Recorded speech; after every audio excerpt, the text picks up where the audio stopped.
Assalamualaikum warahmatullahi wabarakatuh. Selamat pagi anak-anak. Masih semangat? Alhamdulillah. Tadi Bapak sudah menugaskan kalian untuk menyempurnakan kalimat-kalimat yang sudah Bapak tugaskan.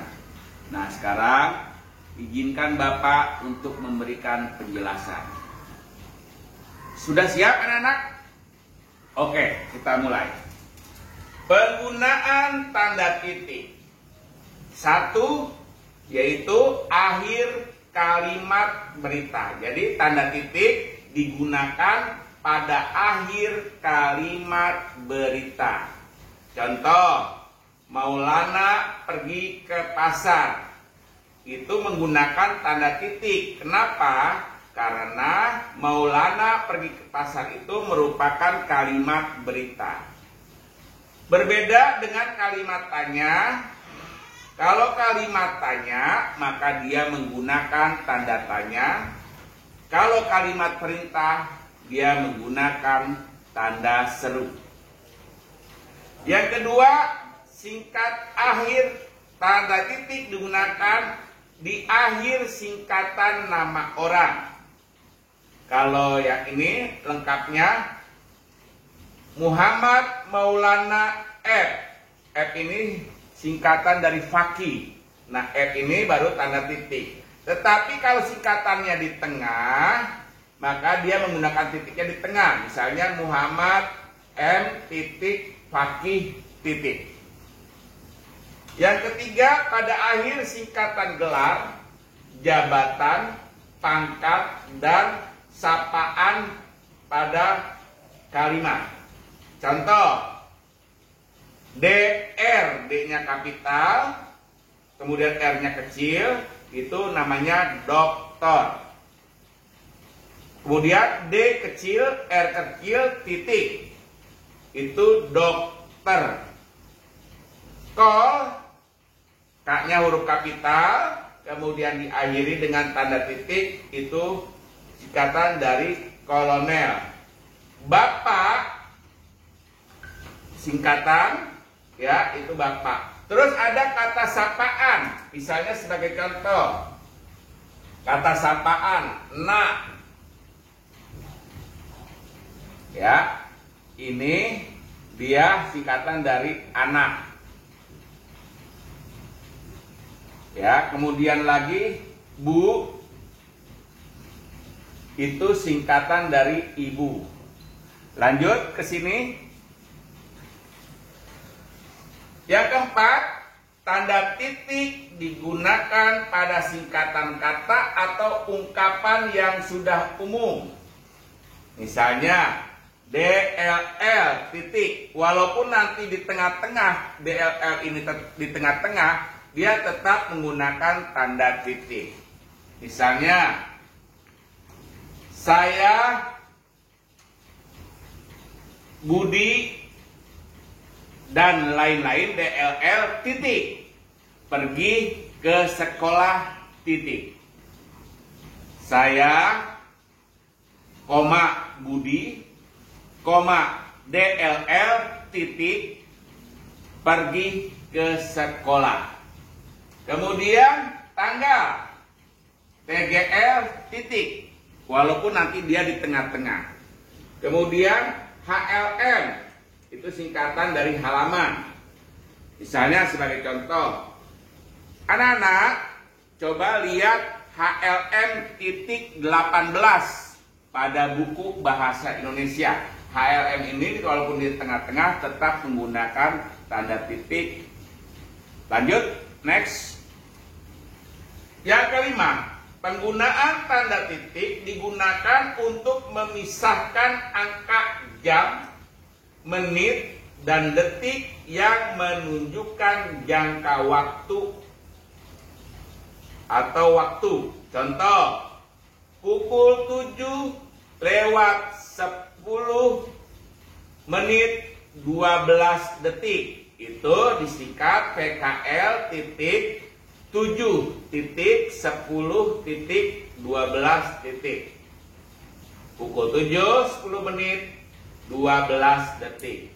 Kemudian yang keenam, tanda titik digunakan untuk memisahkan bilangan ribuan atau kelipatannya. Misalnya sebagai contoh, 51.156 ditulisnya 51.156. Atau misalnya 1.151.156 ditulisnya 1.151.156. Kemudian yang ketujuh, ingat tanda titik tidak, kata tidak ya, tidak dipakai untuk memisahkan bilangan ribuan atau kelipatannya yang tidak menunjukkan jumlah. Tidak, ingat ya, tidak menunjukkan jumlah. Contohnya halaman 1210, nomor rekening 51178769498, baru di akhirnya tanda titik. Next. Demikianlah untuk penggunaan tanda titik. Berikut yaitu penggunaan tanda koma. Penggunaan tanda koma digunakan di antara unsur-unsur dalam suatu pemerincian atau pembilangan. Dalam satu pemerincian atau pembilangan itu biasanya terdapat di dalam kalimat majemuk setara. Contoh, EM, Fitriyanti, dan Wapau cintanya saya tolak. Itu terdiri dari 4 kalimat. Kalimat pertama, kalimat tunggal pertama, EM cintanya saya tolak. Kemudian kalimat yang kedua, Fitriyanti cintanya saya tolak. Yang kalimat ketiga, Wapau cintanya saya tolak. Dijadikan satu, kemudian masing-masing subjeknya diberi tanda koma. Sebagai contoh, EM, Fitriyanti, dan Wapau cintanya saya tolak.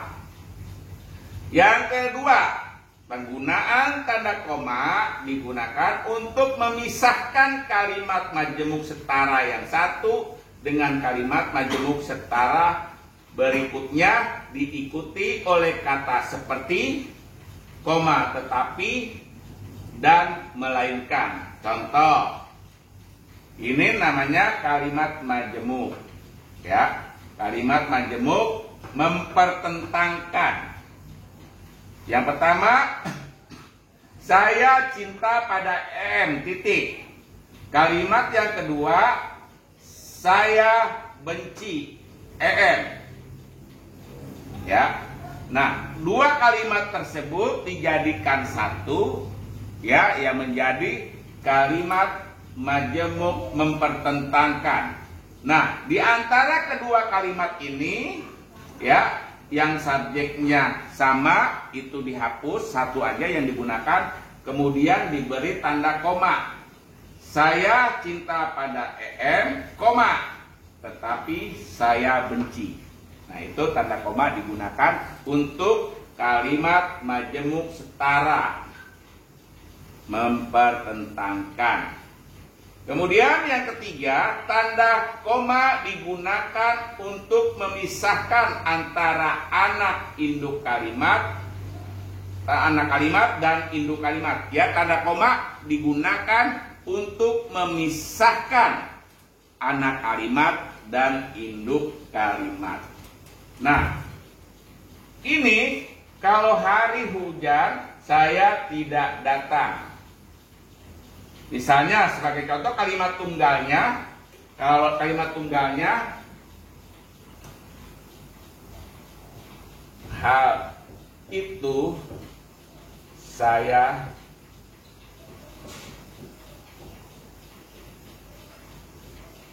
atau tadi pagi dah. Tadi pagi saya tidak datang. Titik. Tadi pagi keterangan waktu. Saya subjek, tidak datang, predikat. Nah, kalau nggak ada objeknya namanya apa? Kalimat apa? Hah? Iya, bagus. Namanya kalimat aktif intransitif. Kalimat tunggal ini kemudian diperluas menjadi kalimat majemuk bertingkat. Kalimat yang pertama, kalau hari hujan. Kalau hari hujan, kalimat yang pertama. Kemudian kalimat yang kedua, saya tidak datang. Nah, mana anak kalimat dan induk kalimatnya? Kalau hari hujan itu adalah anak kalimat. Anak kalimat apa? Anak kalimat pengganti keterangan waktu. Karena apa? Karena di sini ada kata tadi pagi. Kemudian mana induk kalimatnya? Induk kalimatnya saya tidak datang. Nah, dipisahkan oleh tanda koma. Lanjut, next. Tanda koma digunakan di belakang kata-kata seru. Contoh, oh, ya, wah, aduh, kasihan. Yang terdapat di awal kalimat. Ingat, yang terdapat di awal kalimat. Kalau di awal kalimat ada kata seru, maka di setelahnya diberi tanda koma. Contoh, oh itu kata seru, koma, begitu, titik. Wah itu kata seru, koma, bukan main. Aduh itu kata seru, koma, kepalaku pusing. Kalau bahasa Indonesianya kepalaku pusing. Itu yang nulis lagi mabok. Lanjut, yang kelima. Penggunaan tanda koma digunakan untuk memisahkan petikan langsung dari bagian lain dalam kalimat langsung. Contoh. Ya, kata Pak Maman.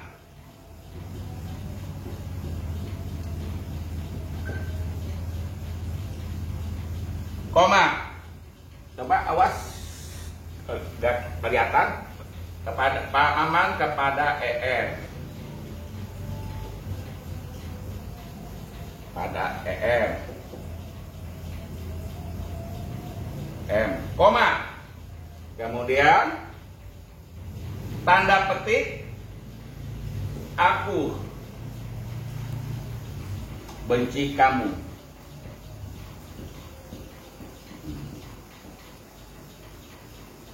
Tanda petik, tanda titik.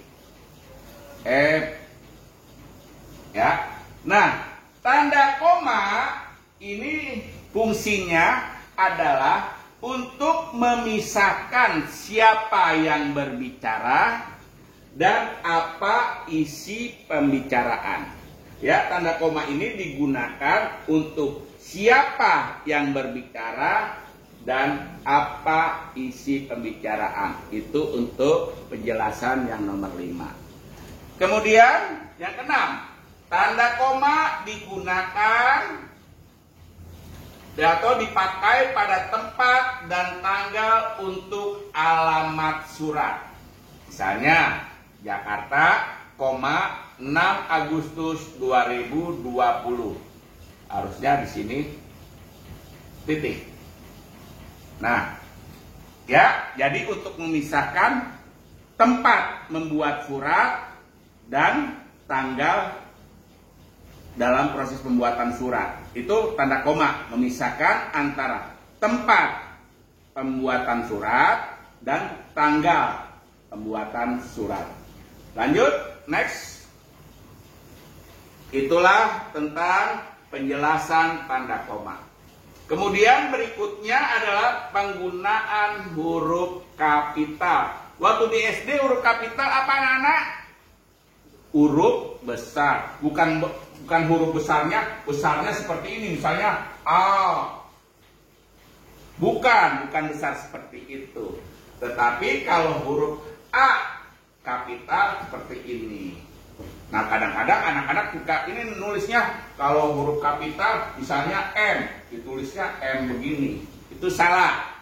Ya, walaupun M-nya nulisnya gede, itu bukan huruf kapital. Tetapi bukan misalnya M-nya gede misalnya. M-nya gede itu bukan huruf kapital. Ya, kalau M gede adalah ini. Ya. Lanjut. Yang kedua, huruf kapital dipakai sebagai huruf pertama nama orang. Ya, kalau misalnya dua kata, di setiap awal kata menggunakan huruf kapital. Kalau satu kata, misalnya Dasuki, D-nya huruf kapital. Dasuki. Nah, terus kemudian dipakai juga untuk julukan.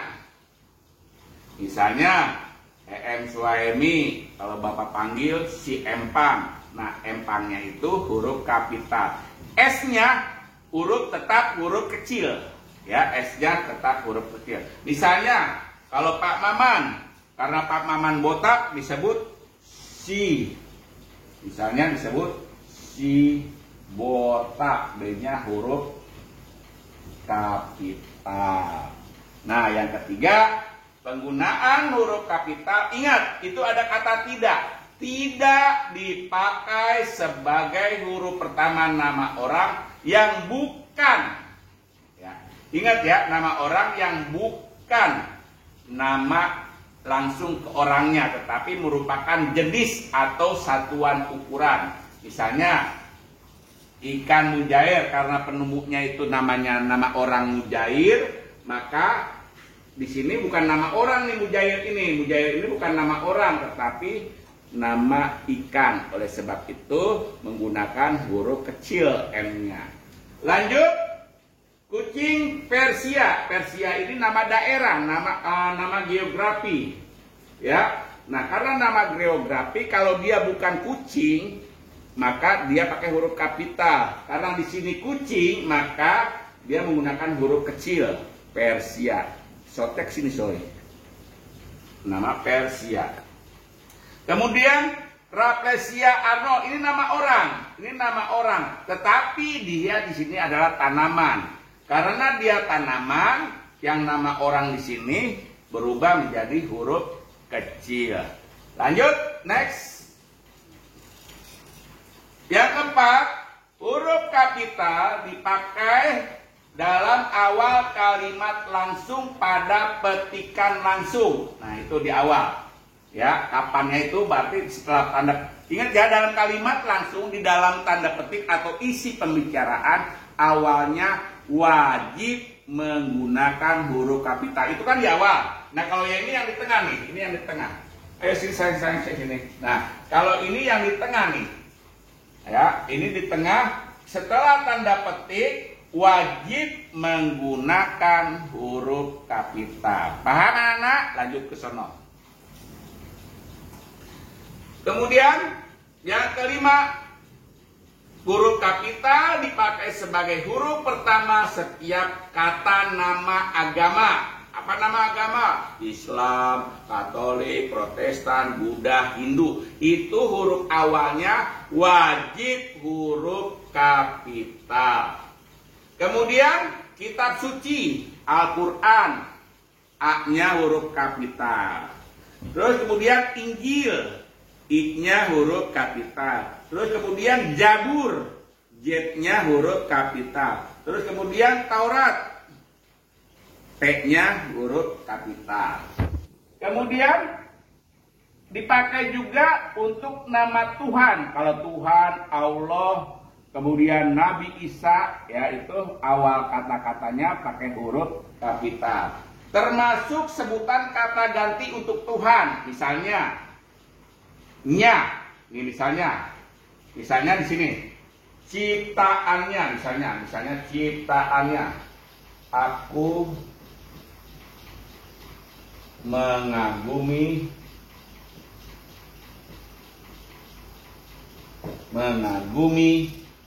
ciptaannya.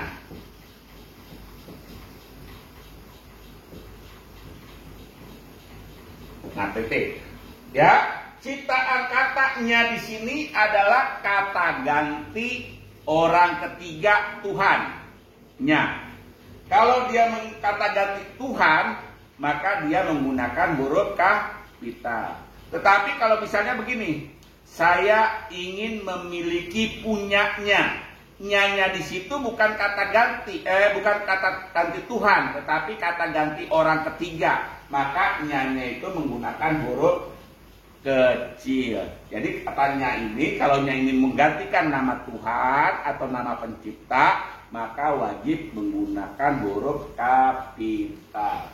Misalnya dia, ya, misalnya maha benar.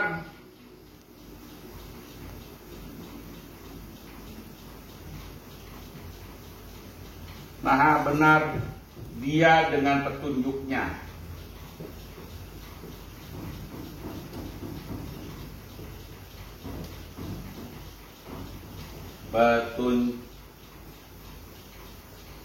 Titik. Nah, dia di sini menggantikan kata ganti orang ketiga, ya, orang ketiga. Tapi orang ketiganya itu nama Tuhan. Tapi kalau misalnya dia ganti kata ganti untuk orang, misalnya aku dipanggil, panggil dia ini nama orang, misalnya Udin, Nah, tadi pagi. Nah, dianya di sini huruf kecil. Karena apa? Dia adalah kata ganti orang ketiga, tapi orang, bukannya Tuhan. Demikian penjelasannya. Lanjut. Yang 6. Huruf kapital digunakan sebagai huruf pertama unsur nama gelar kehormatan, keturunan, agama, atau akademik yang diikuti nama orang. Misalnya, Nabi Muhammad, M-nya kapital, M-nya kapital. Misalnya Sultan Hasanuddin, S-nya kapital, H-nya kapital. Tapi kalau misalnya begini, ya, ia seorang nabi, nabinya nggak disertai dengan nama orang, maka N-nya huruf kecil. Kemudian lagi, ayahku seorang sultan, misalnya.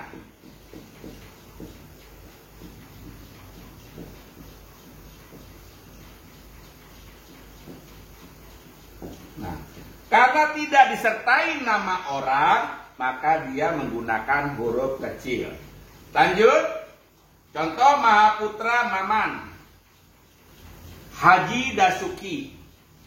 Kemudian Doktor, ini kurang tek nih, yang nulisnya lagi mabok. Dokter Adi Mulyadi. Kemudian Sugianto Sarjana Hukum. Nah, ya, kalau ada nama orangnya itu pakai huruf kapital di awalnya. Next, huruf kapital disebagai sebagai huruf pertama unsur jabatan dan pangkat yang diikuti nama orang. Misalnya, Wakil Presiden Maman Hendarman. W-nya huruf kapital, P-nya huruf kapital. Tapi kalau misalnya tadi pagi saya dipanggil Wakil Presiden, tadi pagi saya dipanggil Wakil Presiden, itu W-nya bukan huruf kapital, melainkan huruf kecil. Presidennya juga bukan huruf kapital, tetapi huruf kecil. Kenapa? Karena tidak disertai dengan nama orang. Lanjut, Profesor Andi Yake misalnya.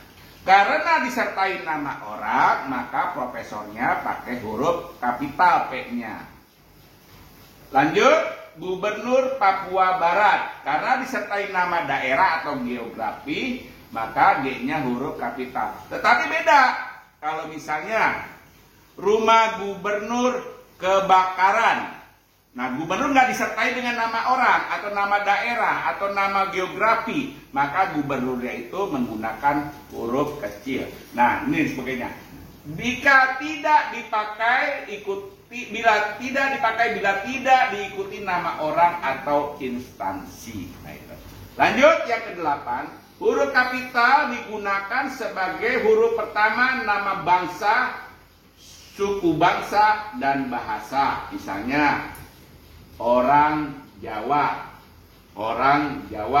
Nah, G-nya huruf kapital. Kemudian bahasa Indonesia, B-nya kecil, I-nya huruf kapital. Terus kemudian masakan Padang, M-nya kecil, P-nya kapital. Lanjut.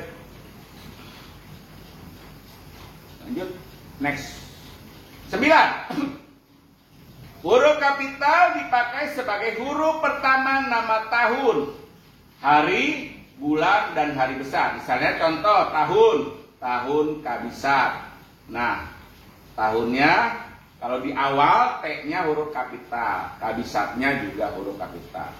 Misalnya kalau di tengah-tengah B-nya bulan Januari, B-nya huruf kecil, Januarinya huruf kapital. Kemudian hari Selasa kalau di tengah-tengah, ya, H-nya huruf kecil, S-nya huruf kapital. Tapi kalau misalnya hari Selasa ada di awal, maka H-nya huruf kapital. Kenapa? Karena huruf kapital dipakai pada huruf pertama awal kalimat. Nah, hari raya Idul Fitri. Nah, ya, Idul Fitrinya wajib huruf kapital. Kalau di depan hari raya Idul Fitri. Yang ke-10, yaitu dipakai sebagai huruf pertama nama geografi. Contoh, Gunung Merapi. Tapi beda. Misalnya, saya hari Minggu naik gunung. G-nya bukan huruf kapital, melainkan huruf kecil. Kenapa? Tidak disertai nama tempat. Kemudian, Sungai Kapuas. Ini wajib, S-nya kapital, walaupun di tengah-tengah. Karena apa? Ada kapuasnya, K-nya huruf kapital. Tapi kalau nggak ada kapuasnya, misalnya setiap hari saya mandi di sungai, S-nya itu huruf kecil. Lanjut, Provinsi Jawa Barat. Nah, Jawa Barat nama geografi. Tapi kalau misalnya provinsi itu tidak disertai nama geografi, misalnya Indonesia terdiri dari 34 provinsi, P-nya huruf kecil. Kenapa? Karena tidak disertai dengan nama geografi. Nih contoh, tidak dipakai jika tidak disertai dengan nama geografi. Contohnya, EM mandi di sungai. Lanjut, ada lagi? Ya, demikianlah penjelasan anak-anak. Ya, coba silakan kalian koreksi sendiri tugasnya. Baru nanti pukul 11 sampai pukul 12 serahkan tugasnya ke Bapak. Demikian penjelasan dari Bapak. Terima kasih. Wassalamualaikum warahmatullahi wabarakatuh.